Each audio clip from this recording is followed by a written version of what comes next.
कुदरत को यही मंजूर था। मैं 14 साल की थी तब मेरे पापा का कार एक्सीडेंट हो गया था, जिसके बाद से मेरी माँ, मेरे भैया ने ही एक पिता के साथ-साथ बहन, भाई, दोस्त सबका फ़र्ज़ निभाया।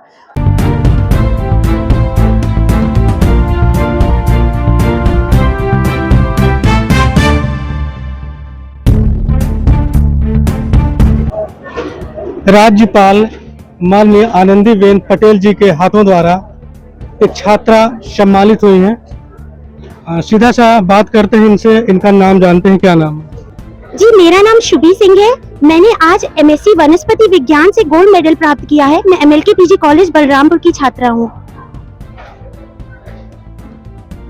शुभी जी, शुभी सिंह, इस सफलता की आपकी कहानी क्या रही? आपको राज्यपाल के हाथों मेडल मिल रहा है तो चेहरे पे मुस्कान ही बता रही है, खुशियाँ छिपाया नहीं जा सकता है, लेकिन पीछे की कहानी बतानी होगी आपको। मेरा जन्म बलरामपुर में हुआ था, स्कूलिंग भी वहीं से हुई थी, लेकिन दुर्भाग्यवश कहें या जो भी कुछ, कुदरत को यही मंजूर था। मैं 14 साल की थी तब मेरे पापा का कार एक्सीडेंट हो गया था, जिसके बाद से मेरी माँ, मेरे भैया ने ही एक पिता के साथ-साथ बहन, भाई, दोस्त सबका फ़र्ज़ निभाया और उसके बाद उन्होंने ग्रेजुएशन के लिए मुझको एमएलके पीजी कॉलेज में डाला। बीएससी में ही मेरा मन था कि हम राजपाल जी से गोल्ड मेडल लें, लेकिन 11 अंकों की कमी से उस समय मेरा नहीं हो पाया था और हम सिर्फ एमएलके में कॉलेज टॉपर, बीएससी के कॉलेज टॉपर के पुरस्कार से सम्मानित किए गए थे और फिर से हमने एमएससी में पूरी मेहनत अपनी की और आज उसी मेहनत का ये फल है कि हमको 5 साल के बाद आज उनके सामने खड़े होने का मौका मिला और इतनी खुशी हो रही है कि जैसे मम्मी हमको हमेशा समझाती थी बचपन में कि निराश मत हो, जितनी मेहनत कर सकती हो करो। आज नहीं दिख रहा है लेकिन कुछ दिन के बाद जरूर दिखेगा। कमजोर कभी मत बनो, तुम्हारी मम्मी नहीं कमजोर बनी तो तुम कैसे कमजोर बन सकती हो। शुभी जी, ये आंखों में हल्के आंसू क्या बयां करना चाहती है? बस यही एक थोड़ा सा रहता है कि हर बेटी का ये रहता है कि काश उसके पापा आज उसके बगल खड़े रहते और बेटी अपने पिता की आंख में वो गर्व की जो चमक होती है कि हाँ मेरी बेटी है वो, बस वो थोड़ी सी कमी है, लेकिन उसको हम कमी नहीं मानते क्योंकि मेरा अपना खुद का ये विचार है कि हमारे पापा हमारी मम्मी नहीं है। मेरा ये विचार है कि लोग मुझको बहुत कहते हैं कि तुम्हारे तो पापा नहीं है और हम उनके आंख में आंख डाल के कहते हैं मेरे पापा खड़े तो हैं बगल में, तुमको नहीं दिख रहे होंगे शायद। तो वो कमी नहीं है, वो मेरे लिए एक आप कह सकते हैं हिम्मत है मेरी, जो लोगों को शायद नहीं दिखते लेकिन मुझको हमेशा वो मेरे साथ रहते हैं और उनका आशीर्वाद मम्मी और भैया ने मेरे ट्यूशन पढ़ा के मेरी पढ़ाई पूरी करवाई है। घर में कोई इतनी फाइनेंशियल कंडीशन अच्छी नहीं थी, मम्मी ने खेती संभाल ली और दोनों लोगों ने हमेशा प्रेरित किया कि समाज चाहे जितना तुमको कहे कि लड़कियों को मत पढ़ाओ, मम्मी को भी बहुत सलाह लोगों ने दी थी कि आप इसको इतना मत पढ़ाइए, आप पढ़ा नहीं पाएंगी इसको, लेकिन मम्मी ने कहा कि नहीं, जब तक मेरी हिम्मत है हम नहीं कुछ कर पाएंगे, लेकिन मेरी बच्ची वहां तक जाएगी तो हम ये समझ जाएंगे कि मैंने जिंदगी में बहुत कुछ कर लिया है। आगे क्या ख्वाहिशें हैं, क्या करना चाहती हो आप? जी, वैसे तो मेरा जो ब्रांच है वो रिसर्च फील्ड की तरफ है। अब एमएससी के बाद मेरा CSIR नेट एग्जाम देने का पूरा प्लान है और इस बार मेरा कुछ परसेंटाइल से थोड़ा सा कम हो गया था नंबर, लेकिन बचपन से एक शौक था हमारे पापा का कि वो चाहते थे कि मेरी बेटी IAS ऑफिसर बने, तो मन में एक मेरे कहीं ना कहीं ये दबा ही है, लेकिन है कि नहीं, हमें एक बार ही सही लेकिन पूरी लगन के साथ एक बार IAS की परीक्षा में जरूर बैठना है और मुझसे जितनी मेहनत हो पाएगी वो मुझे करनी है, क्योंकि माँ बाप के सपने को पूरा करने से बढ़कर मेरे हिसाब से एक बच्चे के लिए कुछ नहीं होना चाहिए, क्योंकि अगर वो अपनी पूरी जिंदगी आपको बनाने में लगा देते हैं तो एक बच्चे का फर्ज है कि उनके चेहरे पे वो खुशी ले आए जो सबसे बड़ा गहना है उनको किसी भी चीज की जरूरत नहीं है। एक माँ बाप चाहते हैं कि उनका बच्चा उस लायक खड़ा हो कि वो गर्व से कहे वो मेरा बच्चा है। आज हमको मम्मी में वो खुशी दिखी जब हम स्टेज पे जा रहे थे तो उनके चेहरे पे वो दिखा कि हाँ वो मेरा बच्चा जा रहा है। तो बस यही एक सपना है। वैसे तो रिसर्च फील्ड में अभी हम कदम बढ़ा रहे हैं, लेकिन वो जो दबी एक ख्वाहिश है उस पर एक बार जरूर प्रयास करेंगे। जब ये गोल्ड मेडल आपके हाथ में आया जी, तब उस दौरान जब आपके सामने माननीय जी तब कैसा महसूस हुआ उस पल, एक पल? जी, उस समय तो जैसे लग रहा था कि जैसे हम कैसे बताएं कि जैसे श्री हनुमान जी राम जी का वेट कर रहे थे और जब उन्होंने उनको देखा था तो वो समझ ही नहीं पा रहे थे कि खुश हों कि रोएं, क्या कहें हम ठीक वैसे ही कुछ मेरी फीलिंग थी कि मेरा मन कर रहा था कि समय को वहीं रोक दे और जितना जी भर के हम उनको देख पाएं। वो मेरे लिए ज़्यादा से ज़्यादा शायद 1-2 मिनट का ही समय था, लेकिन उनके बगल खड़े होना जैसे हमको ये फील करा रहा था कि मेरी 5 साल की मेहनत है यहाँ तक पहुँचने में। हमने एक एक दिन, एक एक रात ये चीज़ सोचा कि नहीं, हमको जाना कहाँ है, हमको जाना कहाँ है।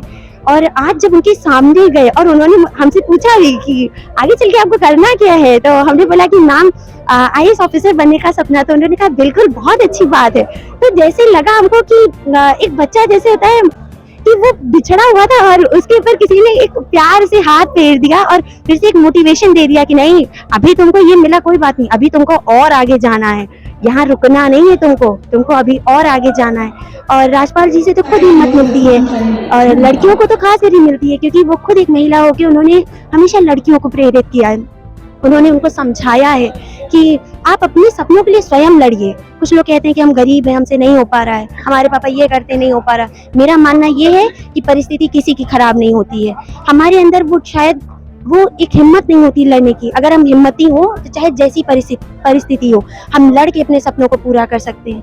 हमको राजपाल जी से हमेशा हिम्मत मिली है। हौसले आपको कहाँ से मिले? जी, वैसे तो देखा जाए हौसला मेरा हमेशा हमारी मम्मी ने बढ़ाया है और भैया ने बढ़ाया है। मम्मी तो हमेशा हमको कहती है कि तुम्हारी मम्मी देखो, मेरी मम्मी ने खुद, वो 7 भाई बहन थे और इकलौती मेरी मम्मी थी जिन्होंने पोस्ट ग्रेजुएशन अपने सातों भाई बहन में कंप्लीट किया, जबकि हमारी नानी नहीं पढ़ा पा रही थी उनको, लेकिन उन्होंने सबसे लड़के किया।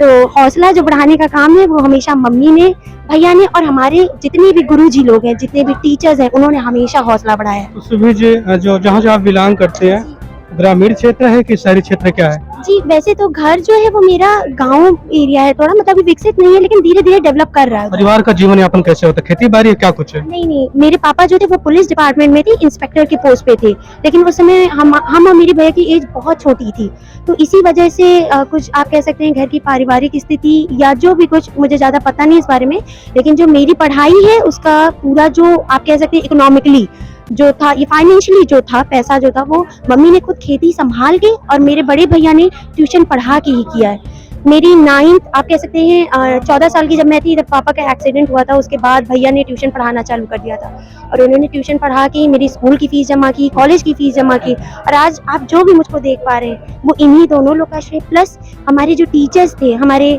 आप कह सकते हैं मेरा जो ज़्यादातर जो सपोर्ट था फाइनेंशियल, वो नानी के घर से ज़्यादा था, तो उन लोगों ने भी बहुत ज़्यादा मोटिवेशन दिया कि बेटा तुम पढ़ो, जो हो सकेगा हम लोग करेंगे।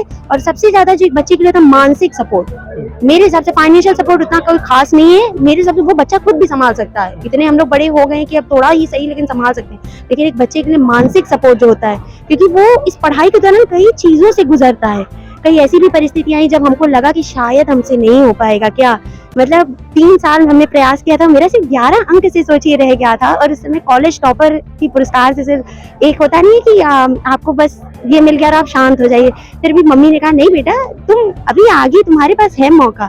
फिर उसके बाद उस हौसले को जगाना, फिर लड़ना, खड़े होना, ये सारी चीजों का श्रेय जो था वो मम्मी का, भैया का, जितने टीचर्स पढ़ाए उनका, हमारे नानी के घर में जितने भी लोग थे उनका। सुभी जी, हम लोग गांव में रहते हैं, चला सुभी जी, हम लोग गांव में रहते हैं और सिद्धार्थनगर के गांवों की पत्रकारिता करते हैं, तो वहाँ पे अक्सर देखा गया है ग्रामीण क्षेत्रों में कि बच्चियों के माता पिता अक्सर उन्हें उच्च शिक्षा नहीं दिलाना चाहते हैं, उनके मन में पता नहीं कैसी भ्रांतियाँ होती है, और वो जब बच्चियाँ 18 साल से ऊपर की होती है तो बस उन्हें रोटी और ये चौखट के घर के अंदर ही सिमट कर उन बच्चियों को रह जाना होता है। तो उन माता पिता के लिए या उन बच्चियों के लिए क्या कहना चाहेंगे, आपका क्या संदेश है? जी, मेरा संदेश आप कह सकते हैं, प्रार्थना ये है उन माता पिता से कि आप जैसे अपनी बेटी पे भरोसा रखते हैं कि आप उस पर ज्यादा ध्यान नहीं देते हैं, हम कहते हैं कि अरे वो तो पढ़ लेगा, जरा आप अपनी बेटी पे एक बार भरोसा करके देखिए, हो सकता है जो आपका बेटा नहीं करके दिखा पा रहा वो आपकी बेटी आपको उस मुकाम तक पहुंचाएगी कि आप भी ताजुब खाएंगे कि उसमें कितना पोटेंशियल था और हम उसकी पोटेंशियल को देख नहीं पा रहे थे। अपनी बेटियों पे भरोसा रखिए, वो आपको उन ऊंचाइयों तक पहुंचा सकती हैं, बस ये है कि आप उनकी हिम्मत बन के खड़े हुई है, ये नहीं कि आप उनके पे सब चीज डाल दी और कहे अब जो मन करे वो करो। गांव की बूढ़ी महिलाएं अक्सर कहती हैं कि जमाना खराब है, बेटियों को ज्यादा बाहर मत भेजिए, 10वीं 12वीं तक पढ़ाइए, तो मैं उस पर आपसे बात करूंगा। जी, अच्छा आप ये बताइए, अगर पिंजरे में चिड़िया को कैद कर दिया जाए तो चिड़िया उड़ना भूल जाएगी।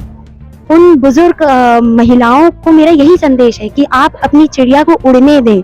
जब वो उड़ेगी तो वो अपनी जो कैपेसिटी है उसको जान पाएगी कि मेरी क्षमता कितनी है, मेरे अंदर कितनी हिम्मत है। जब आप उसको बंद करके रखेंगे वो क्या जान पाएगी? वो तो भूल जाएगी कि मेरे पास उड़ने के लिए पंख भी है। तो मेरी बस यही सलाह है कि आप अपने पे उनको ये संदेश दें कि उनके अंदर भी क्षमता है कर गुजरने की। तो जी बिल्कुल, बेटियां कहीं ना कहीं इतिहास रच रही है और ये बेटी भी इतिहास रचेगी। हम दोबारा इनसे मिलेंगे, थोड़ी सी बात इनके माँ से करते हैं। कैसा महसूस कर रही है? बहुत अच्छा लगा मेन आप लोगों से मिलके कि जो जहाँ भी गांव में कमियां, वो मेरी बेटी से थोड़ा बहुत इसके जरिए पता चल गया कि कैसे जो पिंजड़ी का शब्द कही मेरी बेटी, उस चीज को वो हमारी माँ उस चीज को पालन करें। देखें कि कैसे एक पिंजड़े में बंद चिड़िया वो पंख जो शब्द कही है, उस चीज को हम कैसे खोल के देखें कि उड़ेगी, वो अपना मंजिल खुद खोज लेगी, पढ़ के वो आगे बढ़ेगी। आज लगा जब जब बेटी बराहवी में थी तो उसका रख रखाव कैसे किया जा रहा था? उसका रखरखाव भरोसा रखना चाहिए माओ को। उसको आप जितना वो पढ़ना चाह रही उसको पढ़ाएं और किसी चीज पे पाबंदी न लगाएं और आप स्वयं उसके लिए ढाल बन के खड़ी रहें। मुझे लगता है अगर बेटियों को घर में अच्छे संस्कार मिले तो बेटियां कहीं बेटियों के गलत कदम कहीं डगमगाएंगे नहीं। तो इस पे क्या कहेंगे? उसमें हम ये कहेंगे कि आप भरोसा रखिए, इतनी सुविधाएं मोबाइल द्वारा है तो घर में भी रह के वो पढ़ सकती हैं। ऐसा नहीं है कि वो घर में भी रह के नहीं पढ़ सकती है, सब कुछ सारी सुविधाएं हैं मोबाइल में। आप पढ़िए, उसमें अच्छी भी चीजें हैं मोबाइल में और खराब भी है, लेकिन ज्यादा हम ये प्रार्थना करेंगे कि सभी लोग अच्छी चीज पे ध्यान दें।